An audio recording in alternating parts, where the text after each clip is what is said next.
तो खाली हम क्यों बचाएंगे? स्मृति ईरानी की बेटी गोवा में रेस्टोरेंट खोलेगी और हम लोग मोटरसाइकिल लेकर के अपना तेल भरवा करके जय श्री राम। अरे हमको यह बात समझनी पड़ेगी कि रानी के पेट से राजा नहीं पैदा होता है।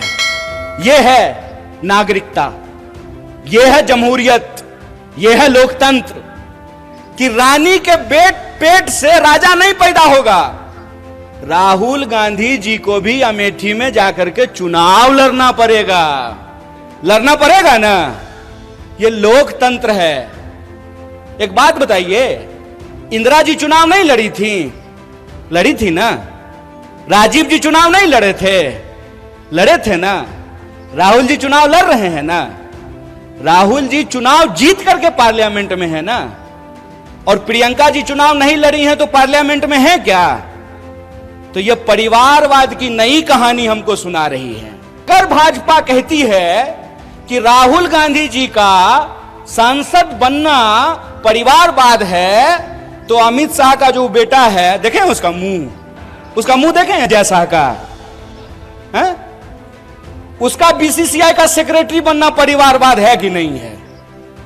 और ज्योतिरादित्य सिंधिया जब यूपीए में मंत्री थे, उनके पिताजी भी मंत्री थे, माधवराव सिंधिया।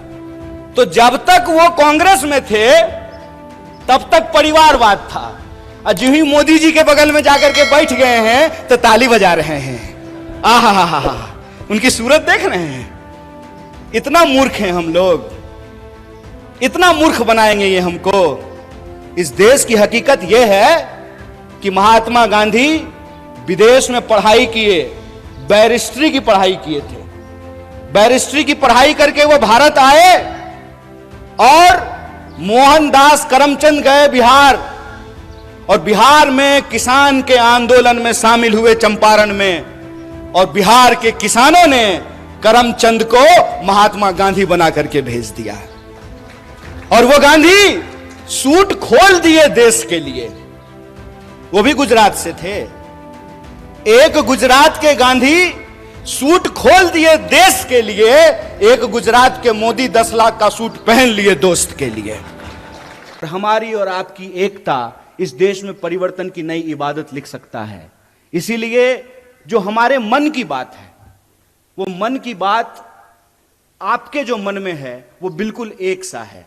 क्योंकि हमारा यह मानना है कि हम देश के किसी भी इलाके में रह रहे हों, चाहे उत्तर में रह रहे हों या दक्षिण में, पूरब में रह रहे हों या पश्चिम में, हमारा पूरा देश आज विभिन्न तरह की समस्याओं से घिरा हुआ है। अगर इन समस्याओं से हम निजात पाना चाहते हैं तो हमारे और आपके बीच में संवाद होना बहुत जरूरी है। और उसी संवाद के सिलसिले में मैं 2-4 बातें आपसे करना चाहता हूं। मैं मार्गदर्शन करने के लिए आपका नहीं आया हूं, आपसे मार्गदर्शन प्राप्त करने के लिए आया हूं। आप सब लोग रोज न्यूज देखते होंगे, आपके व्हाट्सएप पे रोज कोई ना कोई मैसेज आता होगा।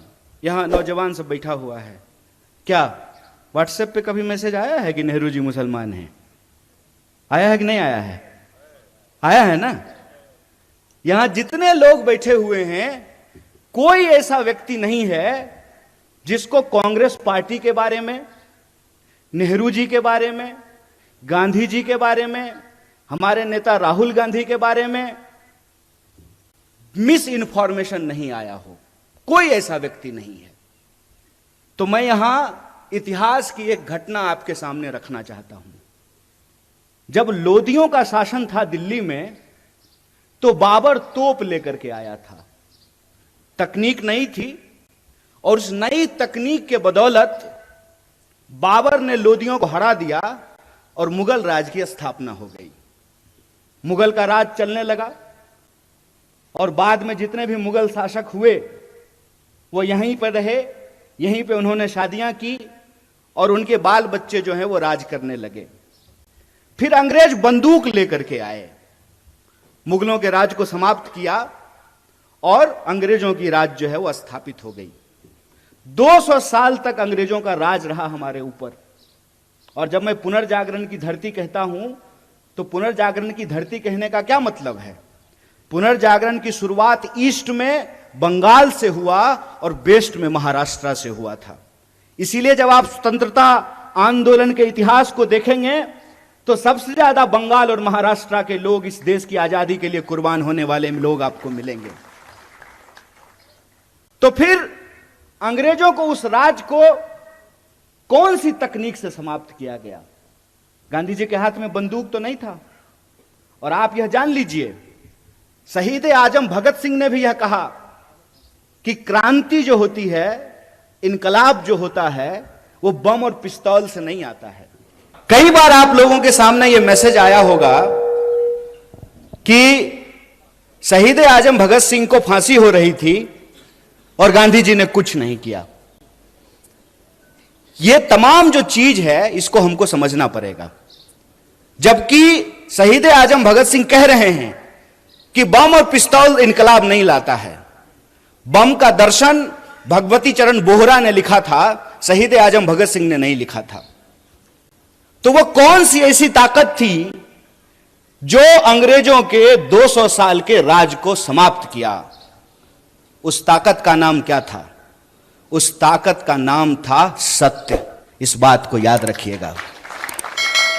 और सत्य की ताकत से भारतीय राष्ट्रीय कांग्रेस इस देश के आम लोगों को इकट्ठा करके, चंपारण जब गांधी गए थे तो किसानों का आंदोलन लड़ने के लिए गए थे।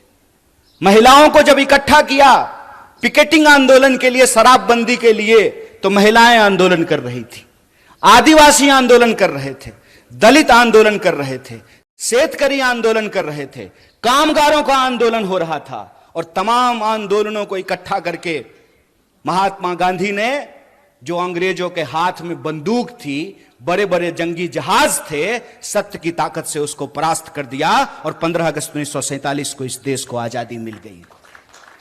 मैं ये कहानी अक्सर लोगों से पूछता हूं, आजाद होने का क्या मतलब होता है? आजाद भारत में हम आजाद नागरिक हैं। आजाद होने का क्या मतलब होता है? आजाद का मतलब होता है अपने ख्यालों से आजाद होना। आजाद का मतलब होता है सत्य को परख करके झूठ और सच का फर्क करना। आजाद का मतलब होता है कि महिलाएं जो बैठी हुई हैं साड़ी पहन करके, उनका भी वोट एक है। और यहां जो कुर्सी सजाए हुए हैं आमदार, इसमें से हो जाएंगे कोई खासदार, उनका भी वोट एक है। बोलिए है कि नहीं है? आजाद होने का मतलब यह होता है कि हम भी अपराध करेंगे तो हमारे ऊपर भी वही कानून लागू होगा, और इस देश का कोई मंत्री भी अपराध करेगा तो उसके ऊपर भी वही कानून लागू होना चाहिए। आजाद होने का मतलब होता है कि अगर सत्य है हमारे पास तो हम सत्य की ताकत पर सत्ता से सवाल कर सकते हैं। आजाद होने का मतलब होता है खुली हवा में सांस लेना, अपने देश के लिए, समाज के लिए अपने कर्तव्य को पूरा करना। और राज्य और सरकार का यह कर्तव्य है कि वह नागरिक की जरूरतों को पूरा करे। यह होता है आजाद होने का मतलब। हमको पता भी नहीं चल रहा है कैसे धीरे धीरे स्नेह स्नेह हमारी आजादी हमसे छीनने की कोशिश की जा रही है। और हमारी जो सोचने की क्षमता है, ऐसे ही आप पुनर्जागरण की धरती के लोग नहीं हैं। आप इसलिए पुनर्जागरण की धरती के लोग हैं क्योंकि आपकी मिट्टी से संत तुकाराम पैदा हुए। इसीलिए आप पुनर्जागरण की धरती हैं कि आपकी मिट्टी से सावित्रीबाई फूले और ज्योतिबा फूले पैदा हुए। इसीलिए आप पुनर्जागरण की भूमि हैं कि आपकी मिट्टी पे डॉक्टर बाबा साहब भीमराव अंबेडकर ने उसको अपनी कर्म भूमि बनाने का काम किया। आप इसलिए पुनर्जागरण की भूमि है कि स्वतंत्रता आंदोलन की कोई भी धारा हो, चाहे क्रांतिकारी धारा हो या उदारवादी धारा हो, तमाम तरह के सपूतों को आपकी मिट्टी ने पैदा किया है।